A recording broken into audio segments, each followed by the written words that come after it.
Okay, you guys, so in the last video I left off and I shared with you guys how I made the little envelopes using the blank pages from the Edith Holden books, or any other books you have blank pages you can use. I do like using the Edith Holden pages because you guys that have these books, you know that these pages are they're very sturdy. They're very thick weight, probably a 60-pound paper weight. I don't know, but it's not your typical copy paper weight. But anyway, so I did go ahead and add that to the back of it like the others. And I know you guys, we are getting into fall, but I do have another, you saw the book that I was working on. Like I said, I am behind in trying to get some things done. Anyway, and I will probably stay behind because I'm working like crazy. But anyway, time for fun, no time for all of that nonsense talking. This is for play, work pays the bills.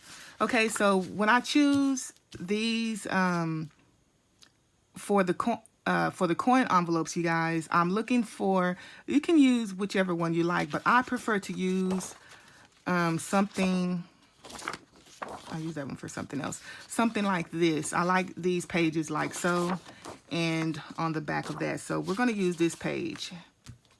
Okay, now we're going to turn it lengthwise, and we're going to start our fold. Now, with these pages, you have all of this blank area. You can leave it like that, and that can be your journaling spot for this coin envelope.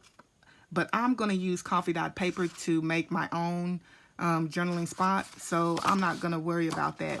I'm going to flip it over, and I'm going to begin my fold. Now, depending on the size of the coin envelope that you want is going to determine how even your these flaps are, these folds are.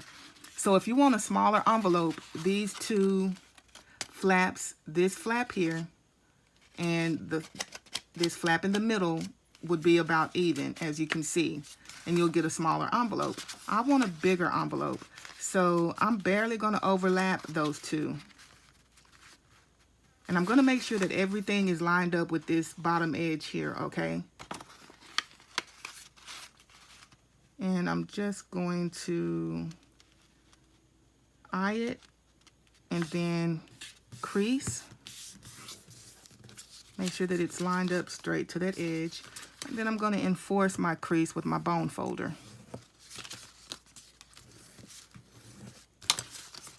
Okay. Make sure that that's lined up, and it looks like it's a little off. So I'm just going to adjust it. Just slightly off there. And if I don't, you can go in and cut that off. It's not that big of a deal.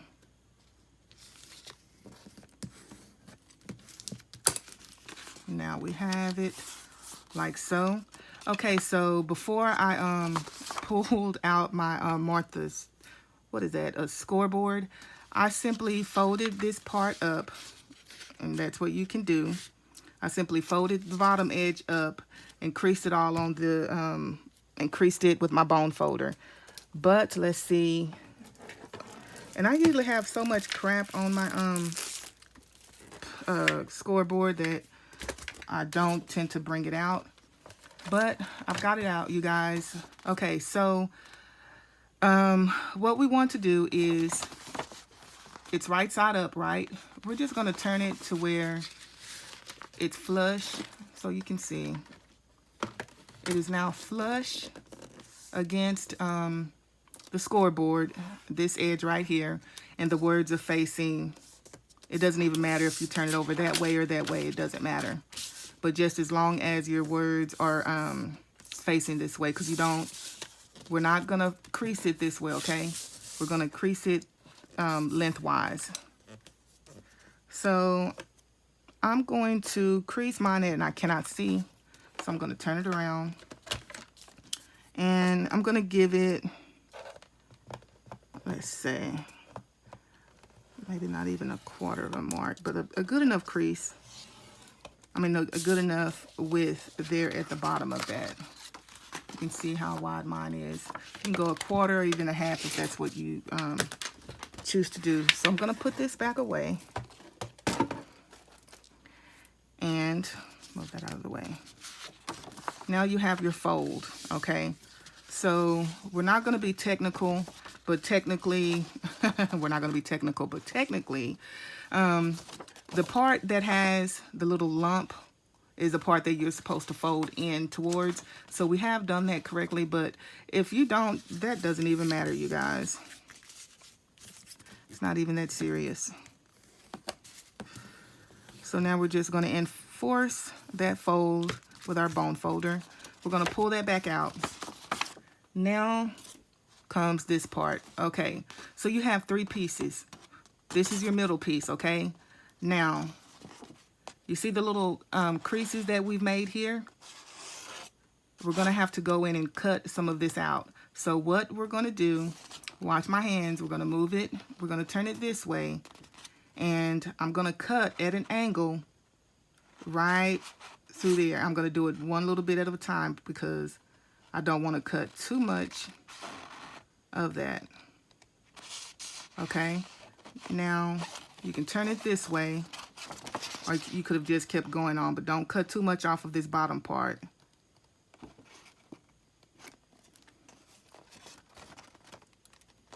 And now you have a piece that looks like that, okay?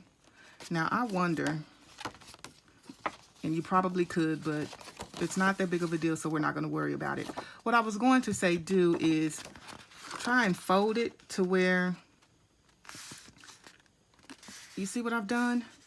I've lined up this crease with this crease. If you wanted to get an even, and make sure that this was lined, the bottom was aligned as well. If you wanted to get an equal cut area.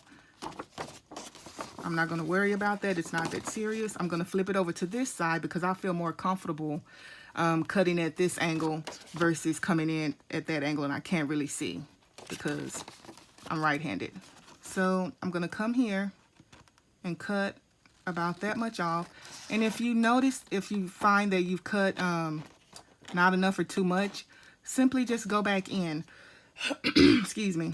So I am going to go ahead and at this angle now cut off from that piece. So now you have a piece like this, you guys, okay?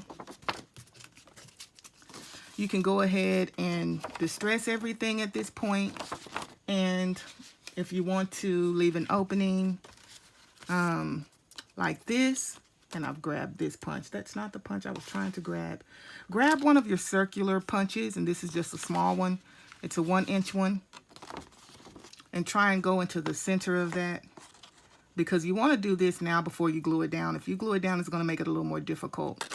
And then just punch that out. Okay, so at this point, I would go ahead and distress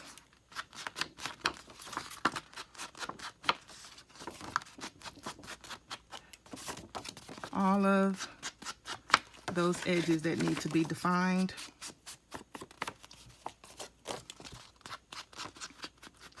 This one, or whichever one you're going to glue down, if it's going to be like that, you don't have to distress that edge.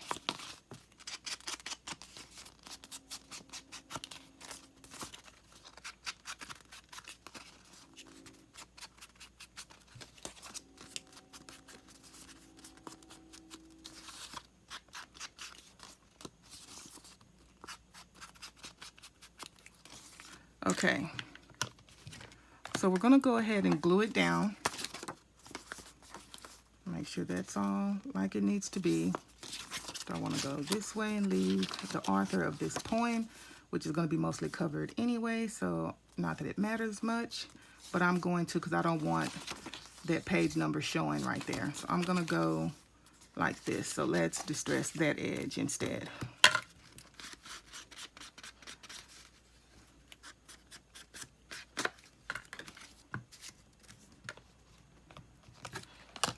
Okay, so now I'm going to go ahead and glue this part down. Another instance where this glue is very handy and choice over your tacky glue. Now I will say this because I did see Nick the Booksmith. You guys, I love Nick the Booksmith. She's very creative, but I was not in agreement with her on her review or thoughts on tacky glue. You guys, listen, tacky glue is awesome glue. First, because it is wonderful glue. When you glue it down, when you glue something down with tacky glue, it is down. You can use tacky glue on multiple surfaces. You can use it to even glue your fabric down. And though it takes a while for it to actually stick, once it sticks, you guys, it's not going anywhere. And to be quite honest, I find that tacky glue now, and I got this from Terry, because at first I was like, no way. But you guys, I've done it, and I even prefer actually using tacky glue over Fabri-Tac, if possible, when you're using or when you're gluing your fabric to journals. Once it's set, you guys, that stuff, it's there. And even more importantly, not everybody, now, and I'm saying this, and there are 3 bottles of Fabri-Tac over here on my table, and I'm sure I have at least 2 or 3 more, if not more than that. But not everybody can afford Fabri-Tac to be going like that. Tacky glue is very reasonably priced, it's very cheap, and it is awesome for what it can do for that price. Okay, so that's why I highly recommend tacky glue. Okay, the only issue is it is a thicker glue, and like gluing those edges down, it can be a problem when you're gluing like little small pieces down to your pages and stuff. And it will show up through thinner pages as well. But even this little glue will, it doesn't show up as much, but it will show up. And this is why my videos are so long, you guys. I'm talking way too much. Okay, so we're going to just begin to decorate this coin envelope. So let's see. What have we got? I want to go, and I was saying, I know I need to, I guess, start looking at making some, it's getting into fall season, right? So I need to start making some fall journals, and these would be perfect if you want to use fall theme, because I'm using, these are botanical because I'm working with botanical journal, but just decorate it in your fall theme, and same thing, will be beautiful. Let's see what I've got here that I want to work with. You guys know yellow is my favorite color, right? That is just beautiful to me, but it's too big. Aw, that is really too big, and that's kind of clashing. Yeah. I don't know. The yellows don't clash. Let me look on the camera because I've got it. I don't know, you guys. I almost kind of like that. So, let's see how that's going to go. I have a piece that was already cut, but that's kind of, I don't know if that'll work. Is that too thin? Let's try it out. Let's lay some things out here.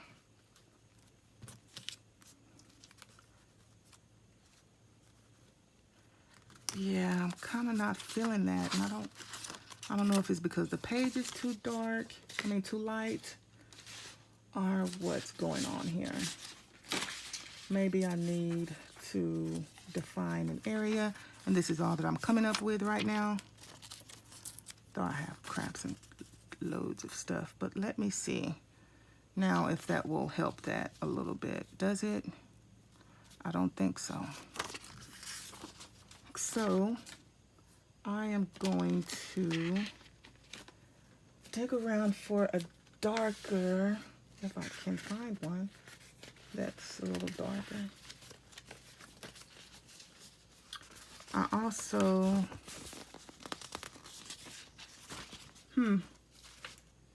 Well, this book is truly falling apart, you guys. But let's see.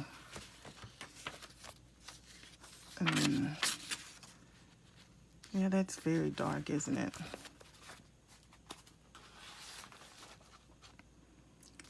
So I don't know. Let's see, can we tear this successfully? Uh-oh. So I'm just gonna tear this like so. Uh-oh.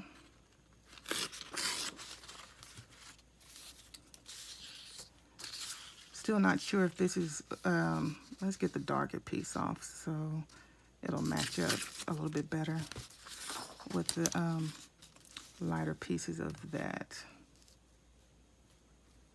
And I don't know why, but when I'm dealing with the music paper, you guys, I always like to keep whatever you call these things. Guess I need to read this book. But whatever you call the little S-like notes, the start of the music. I don't know. I like to keep those on there. Okay, so if I have that, and then I come in lighter, let's see. But that's going to mess that up, isn't it? We may just have to do that. So, now if you wanted to, let's say, and I'm going to cut crooked, no doubt. Let's say I cut this off, right? So you don't have to go out and buy the Tim Holtz tool like we all did and, you know, distress our edges. Just take your ruler and there you go. And your edges are distressed. And I'm just saying that because some of the new people that come on and watch our videos, you know, I was craving all of this stuff. And if you want to go out and purchase those things, that's fine. And I can even distress this edge. Oh, I tore my paper. You have to be careful of that. On this far edge. And I didn't even measure that. I just eyed it and cut. Let's see if that'll work. Well, it could work, but it's not going to work for what I like to have going on here. So I'm going to cut. Let's cut this part off with the cut there.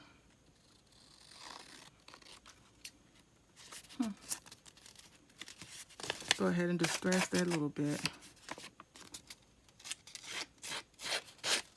Well, that's just if you like.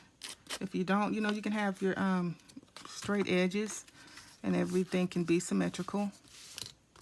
But when I was making these, I just wanted to do something simple.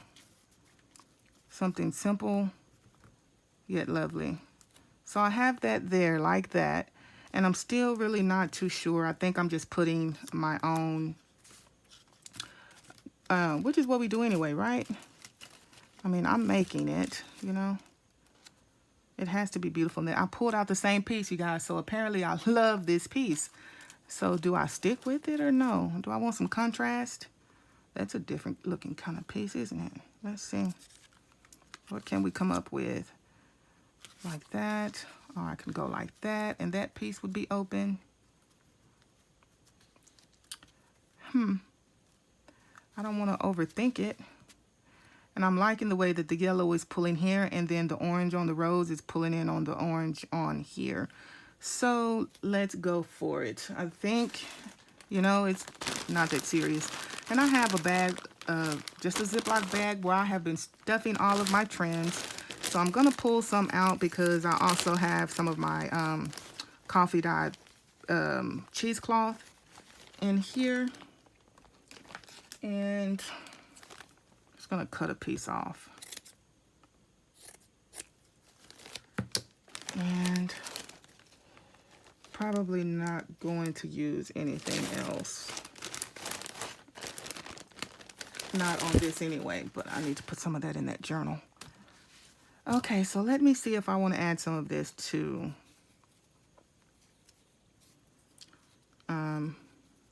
this. So what would you call this video, you guys? Because it's kind of a tutorial, kind of a process video. What would you call it? Oh my gosh. Shall I say what I was about to say? Prostut. That almost sounds like the negative word. You guys probably know what I'm talking about. So let's just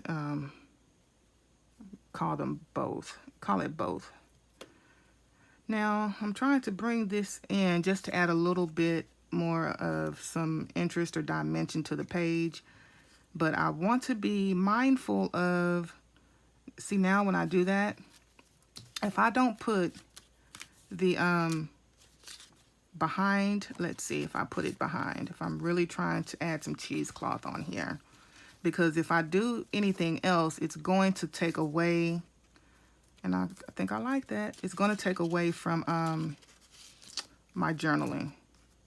Okay, and that's, we don't want that. I'm just pulling this cheesecloth out because I want some hanging out over that edge as well. And I can cut it down to however I like it. Okay, so we've got that. And you also have to keep in mind when you're putting these in journals not to go overboard with your embellishing, because you want your journal to lay flat. Now, if you want a chunky journal and you're not worried about that, then by all means go to town. I think, and I'll say that and then I'll take it back. Now I have to be careful with these pages, like I said, because they're very old, and as you can see, they're kind of falling apart already. So I'm going to put this on the page, and as I showed you guys, I'm going to glue it while it's there like that. Let's come down a little bit so I don't lose my placement. So we're going to glue now.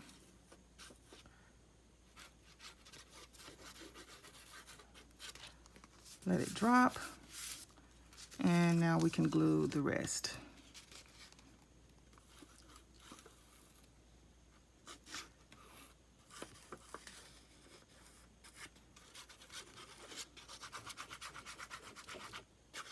Whoa, I put a hole in it, you guys. That paper is really old and thin, but it doesn't matter because that's going to be covered up. Now let's sit that there and see how we're going to place our cheesecloth now.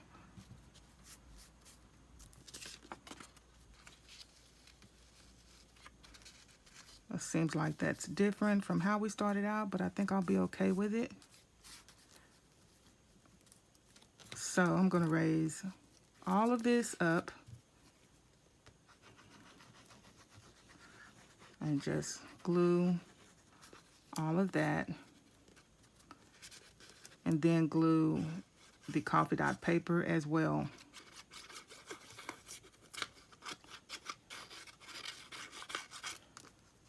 Make sure, I think I got off, so I'm going to turn my hand a little bit. And there we go.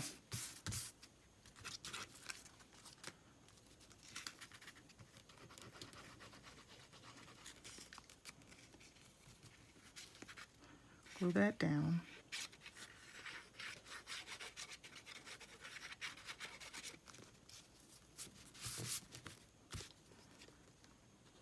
Because I want that to kind of hang up like that.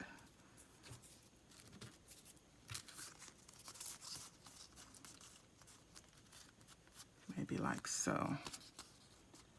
So just move that cheesecloth around where you want to place it. Now your Fabri-Tac here would grab that really quickly, but I don't want to fool with the Fabri-Tac.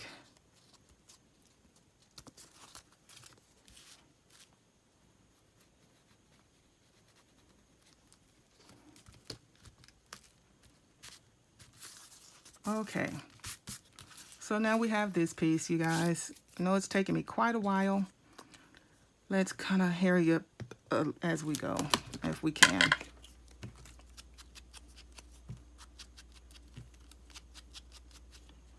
Take some of that shine off.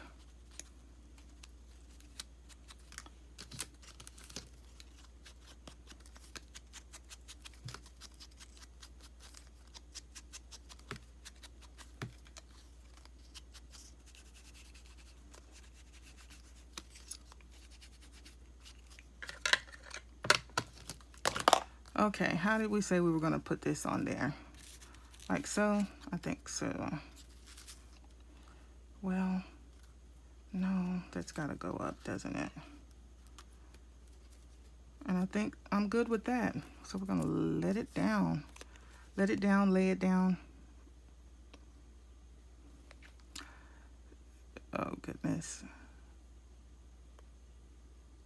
Well, if I could see to stay in the lines, this is why I absolutely love this glue.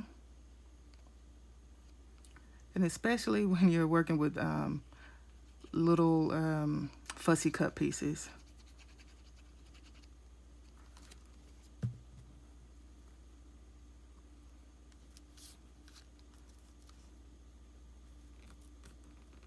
Pull it up some.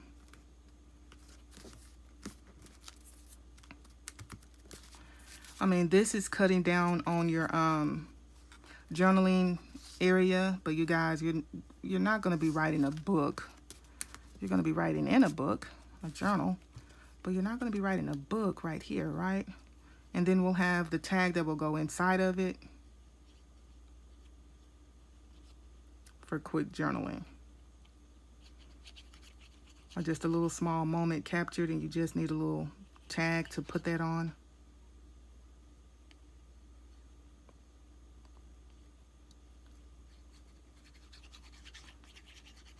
I must concentrate as I go around the lines, peoples. Okay.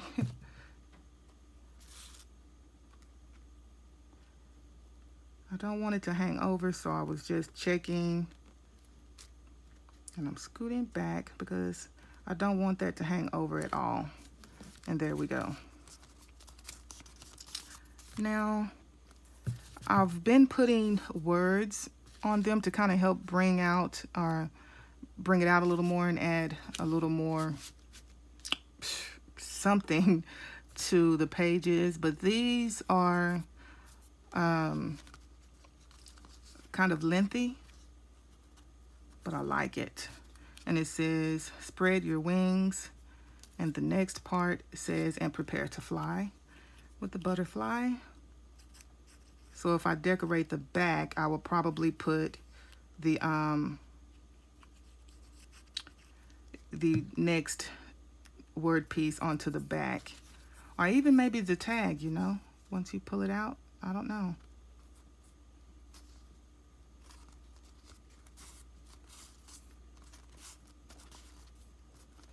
Now, what you could have done before you glued this down, you could have did all this and stitched around everything to add just some definition to everything and make it pop even more, and then went in and glued everything down. I have not done that. I think it's okay. Like I said, when I started this, I wanted everything to be kind of simple. Now, I don't know, do I like that going over the butterfly, or do I want to put it when I decorate the bag to then add it to the back? I don't know. Well, anyway, you guys, you have gotten the gist of this. This video is a little bit longer than the last one. So you guys now have an idea of something else that you can do with the Edith Holden pages. I'll see you next time on the next video. Have a lovely night, day, evening, wherever you are.